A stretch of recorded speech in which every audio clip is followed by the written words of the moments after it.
sur Emmanuel Macron. Qu'est-ce qu'il a encore fait? Alors, comme vous avez pu le voir ces derniers temps, ils ont essayé de détourner l'attention un maximum en donnant des interviews à PIF Magazine, Mickey Parade. Nous avons, comment elle s'appelle, Marlène Schiappa, qui fait du... qui a été sur Playboy, et on nous explique que c'est tout à fait normal. Donc voilà, qu'elle soit sur Playboy, machin, que l'autre, il fait son coming out en plein... aucun sens. Et à quand un film de boule avec tous les ministres? Pour le progrès, c'est du progressisme, tu vois? Parce que voilà, donc je vous le dis, on va y arriver. Ils vont nous le foutre. Bon, après, ce qui serait bien, c'est que moi ça me dérangerait pas un film de boule avec tous les ministres et égalité de trucs, hommes avec les hommes, femmes avec les femmes, les hommes, bah, ce qui sera bien, c'est que ça va bien illustrer le monde politique. C'est-à-dire qu'ils s'enculent tous, tu vois. C'est ça qui est cool. On pourra voir vraiment en image ce que ça représente la politique. Tu vois, et vous verrez que ça mettra en image ce que beaucoup d'entre nous disons, c'est-à-dire qu'ils sont tous là, ils s'enculent tous, ils prennent tous du plaisir, mais au final, on va dire que tous les produits, les capotes, les machins comme ça, c'est vous qui les payez. Voilà. Et eux, ils prennent du plaisir et ça y va. C'est ça, je vous ai résumé, c'est quoi la politique.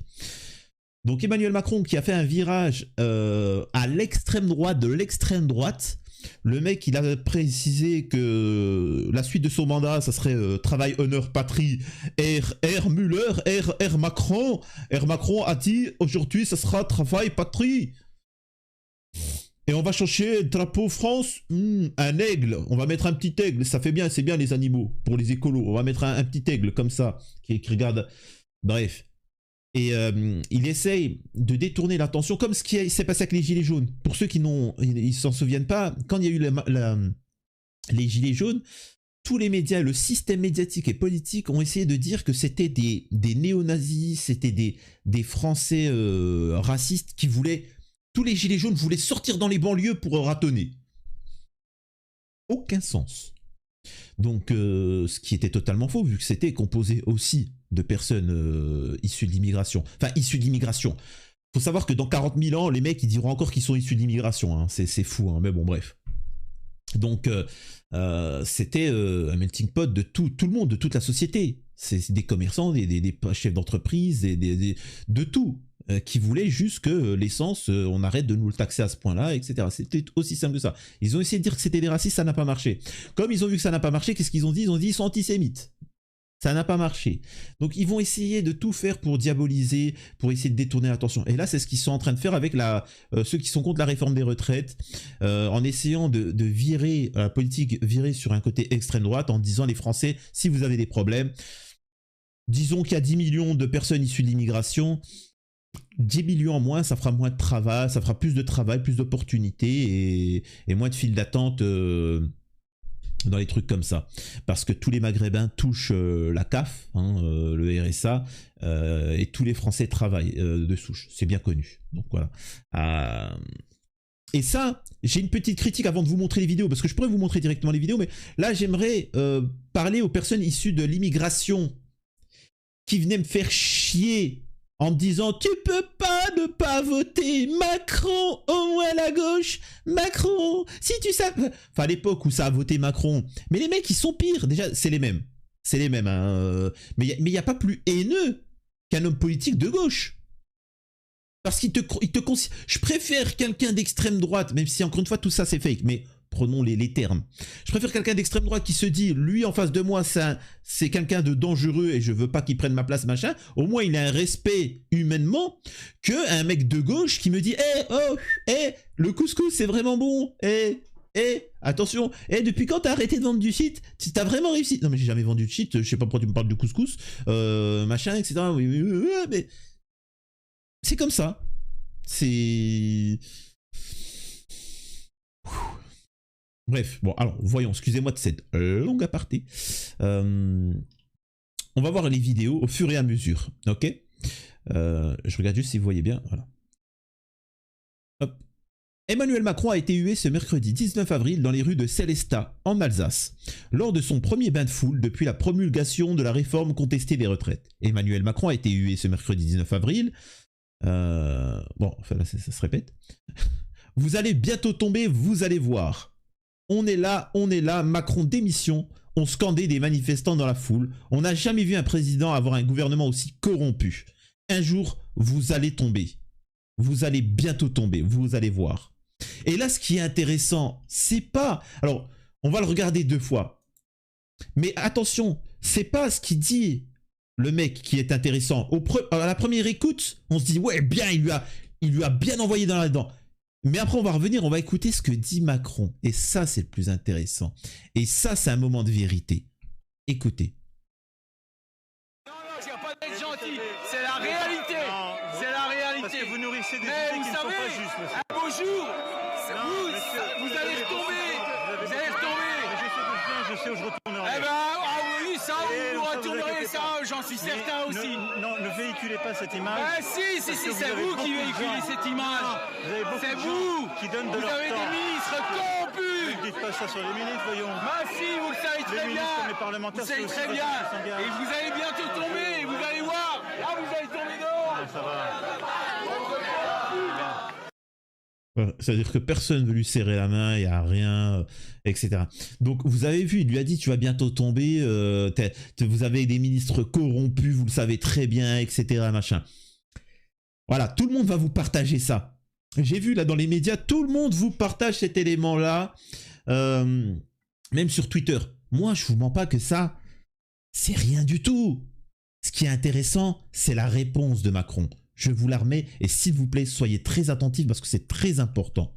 Vraiment. Non, il n'y a pas d'être gentil. Ça, vous retournerez ça, j'en suis certain. Oui, ça, Il lui dit, vous allez tomber. En résumé, on va vous faire dégager. Écoutez ce qu'il dit. vous retournerez ça, j'en suis certain aussi.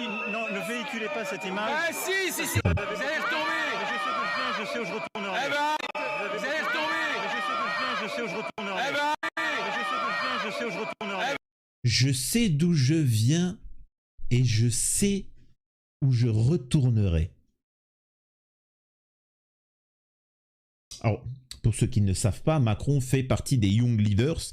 Il fait partie de cet état profond du nouvel ordre mondial et de la banque Rothschild, etc. C'est toute une élite. Une élite qui considère que l'être humain est trop nombreux sur Terre et qui a contrôlé et qui, maintenant que la technologie le permet, qu'il faudrait réduire la population et la dominer et l'esclavagiser, mais de manière moderne. Donc c'est pour ça que vous verrez des abrutis vous dire « C'est vrai, au niveau de l'écologie, on est trop nombreux 7 milliards sur Terre, c'est trop beaucoup. Ouais !» Mais c'est qui t'a dit ça? Bah j'ai vu des reportages mais pourquoi on pourrait pas être 50 milliards sur Terre? Bah, n'importe quoi, désabonnez-vous. Mais pourquoi on pourrait pas? Dis-moi. Parce que j'ai regardé des reportages. C'est qui a fait ce reportage? Mais tu poses trop de questions. Mais je te demande, pourquoi on ne pourrait pas être 50 milliards? Mais parce que j'ai vu un reportage et puis tout le monde me dit depuis que je suis petit qu'on est en surnombre. Oui, on t'a aussi expliqué que le nuage de Tchernobyl, il s'est arrêté à la frontière. On t'a aussi expliqué pendant 100 ans que l'amiante, c'était pas toxique. Donc, arrête d'être con. Donc, j'en reviens à Macron. Il vous explique bien. Vous inquiétez pas. Là, il vous dit à chaque fois, je vous emmerde. Il arrête pas de répéter ça. Et là, il le dit clairement. Je sais d'où je viens. Moi, et là, c'est ce qu'il dit. C'est pas un traître. Macron, moi, c'est pour ça que je le respecte. Je respecte Emmanuel Macron là où tous les gens, ou les gens qui manifestent contre lui ne le respectent pas. Mais moi, je le respecte. Sincèrement, et ça peut en décevoir certains, mais je suis désolé, je le respecte comme un ennemi, et parce que vous ne comprenez pas que c'est un ennemi, et c'est pour ça que vous ne réussirez jamais à vous libérer de vos chaînes. Ce ne sont pas des incompétents en face de vous, ce ne sont pas des traîtres à la France. Un traître, il a une base, puis trahit ses valeurs. Macron est une personne qui a été engagée, qui a été mise en place pour un rôle et il l'applique à la lettre. Donc ce n'est pas un traître, ce n'est pas incompétent, et c'est pas un incompétent. C'est quelqu'un justement de très compétent et qui mène à bien sa mission. Et tant que vous n'arriverez pas à comprendre ça, vous serez toujours dans le « il faut discuter, il faut négocier, il faut parler, Macron, on va faire une manifestation, si tu savais, oula !» Ça ne sert à rien. T'as un ennemi en face de toi. Tu as un ennemi. Il te veut du mal. Il a une intention de nuire à toi et tes enfants. Enfin, tes enfants, oui, nuire, bon, pour lui, c'est autre chose. Mais ils ont notre vision, ils veulent donner du plaisir aux enfants. Hein, bon, vous comprendrez. Et donc, et c'est pas fini, hein. Il y a d'autres petites vidéos très intéressantes à vous montrer. Hop. Alors.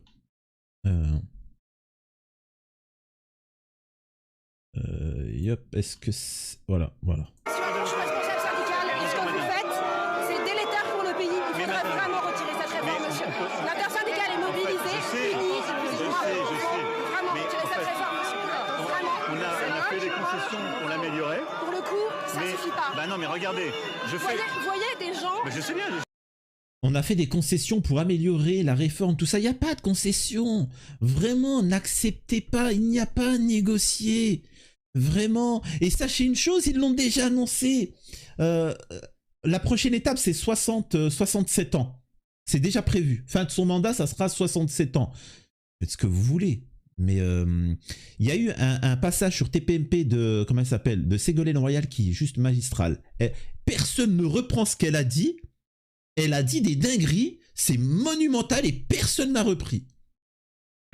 Je compte le faire. C'est juste que je suis pas mal fatigué en ce moment, vu que déjà la chaîne elle est shadowban totalement. Je me concentre sur la chaîne secondaire qui fait limite le même nombre de vues. Donc autant y aller sur ça alors que cette chaîne elle est shadowban. Donc le temps que ça se stabilise et que ça s'enlève, je vais me concentrer sur la chaîne secondaire, pour ça je vais sortir plein de vidéos.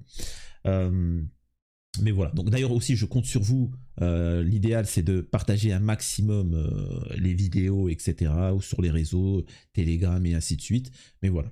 Mais on continue la petite vidéo. Je savais, c'est pas la première fois que j'en entends des gens qui râlent après moi. Pour le coup, dans cette ampleur-là, c'est vraiment pas... Non, j'ai eu bien pire. J'ai 34 ans, depuis monsieur au moment de la Macron. SNCF. Vraiment, moi je suis vraiment Regardez, inquiète de la façon dont le pays s'évolue aujourd'hui. Ce que je veux vous dire. Voilà, on vous demande une seule chose, c'est un signe d'apaisement, et là vraiment on le voit pas. Mais ma question c'est, qu'est-ce qu'on fait du coup? On a un système de retraite. Votre génération aujourd'hui, si on ne fait pas cette réforme, elle n'aura pas de retraite. Elle sera bien payée. Pour le coup, on est en complet désaccord avec ça. Non, Par contre, il y a tout un tas de propositions qu'on a posées sur la table, sur l'égalité salariale, sur éventuellement l'augmentation des cotisations patronales, il y a la question de la pénibilité, il y a plusieurs propositions que l'ensemble de l'intersyndicale a mis sur la table pour réformer les retraites, pour justement que ma génération puisse y avoir accès, mais si je peux me permettre, et notamment nos aînés également. De vous répondre, la pénibilité, on l'a prise en compte sur l'usure professionnelle. Ça fait partie des concessions. Un tiers de ce qu'on gagne, on le redistribue. Mais c'est de l'argent, la pénibilité. C'est pas rééquilibrer les comptes. On est très très loin du compte. Mais non, mais ce que je veux vous dire, ça chante encore. Mais non, mais il y a des gens qui sont pas contents. Mais j'étais dans une usine avant. 70% du pays qui est en contre. Mais ça fait jamais plaisir de dire on doit travailler davantage. Pour le coup, vraiment. Mais ce que je vous dis juste, c'est qu'il faut qu'on soit collectivement sérieux. On est un pays qui vieillit. Donc vous dites que l'intersyndicale n'est pas sérieuse, que l'ensemble du collectivement. Pays qui est mais contre cette je demande pas réforme aux gens de prendre des décisions difficiles à ma place. Je l'entends très bien. Je dis juste qu'aujourd'hui, on ne produit pas assez quand on regarde les voisins européens et qu'on le... C'est un de ces mensonges. C'est un de ces mensonges. On ne produit pas assez. Le français est productif. C'est l'un des plus productifs au monde. Sachez-le, français, hein. Vous m'écoutez? Sachez que vous travaillez énormément. Vous prenez un japonais ou tout ça. Alors souvent, vous avez des images de chinois, japonais ou ça fait des trucs comme ça. Mais ça, c'est pour les vidéos. C'est pour vous impressionner. Mais le chinois, il travaille pas comme vous, hein. Le français travaille plus que le chinois plus rapidement. Le français, lui, je vous explique c'est quoi la mentalité du français. Le japonais, le machin, ils ont des horaires de travail. Tu vois? Et il vient et il travaille. Tu vois? Le chinois, allez, il faut travailler. Le français, lui, il a une autre mentalité. Le français, on lui dit, t'as ça à faire. Ok? Il fait tout ça, il le fait en tout ça de temps. Et après, oh, c'est bon, je rentre chez moi. Hey, cool, hop, canne à pêche, tout. Ouais, je vais aller regarder la chaîne YouTube du petit maghrébin là, avec son petit nounours raciste là, le mec là, touche pas mon YouTube, machin. Oh, c'est bien tout ça. Et les Japonais et les autres, français feignant. Qu'est-ce qu'il y a? Grève, retraite, privilège. Ouais, mais va travailler, connard. Parce que pendant que tu tapes 15 heures pour faire ça de travail, nous les Français, en ça de travail, on te le fait, on te le torche. Et je critique parfois la France dans certaines de ses dérives, mais on peut pas les empêcher. Vous n'avez pas idée, vous Français, du travail que vous abattez. Vraiment, vous n'avez pas idée. Allez à l'étranger, vous verrez, c'est plutôt cool. C'est cool, ils sont là, ouais, tranquille, machin, etc. Un Français, il sera tout le temps Le savoir-faire français, il n'y a pas de savoir-faire français. Le savoir-faire français, c'est vas-y, on bosse. On y va. C'est un peuple d'agriculteurs, les Français. Ils bossent. Et donc là, encore une fois, c'est un mensonge. Excusez-moi de ce petit coup de gueule, mais encore une fois, ce connard, il nous critique. Il critique les Français.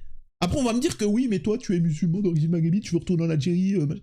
Mais là, ils sont en train de nous insulter. Là, Macron, de nouveau, il insulte les Français. En résumé, vous Français, vous êtes des feignasses. C'est ce qu'il est en train de dire.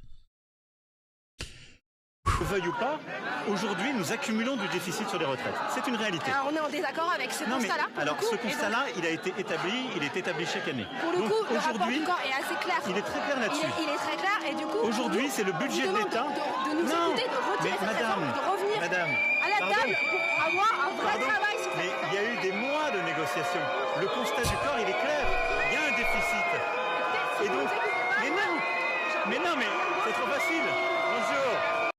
Et là, alors là, les petits Zemmouriens, incel, qui sont encore puceaux et qui n'ont jamais touché une femme et qui ont un petit sgeg et qui n'ont jamais travaillé et qui sont là, vive Zemmour, ce 2022, ouais, vive Zemmour, ouais, le problème c'est les Arabes.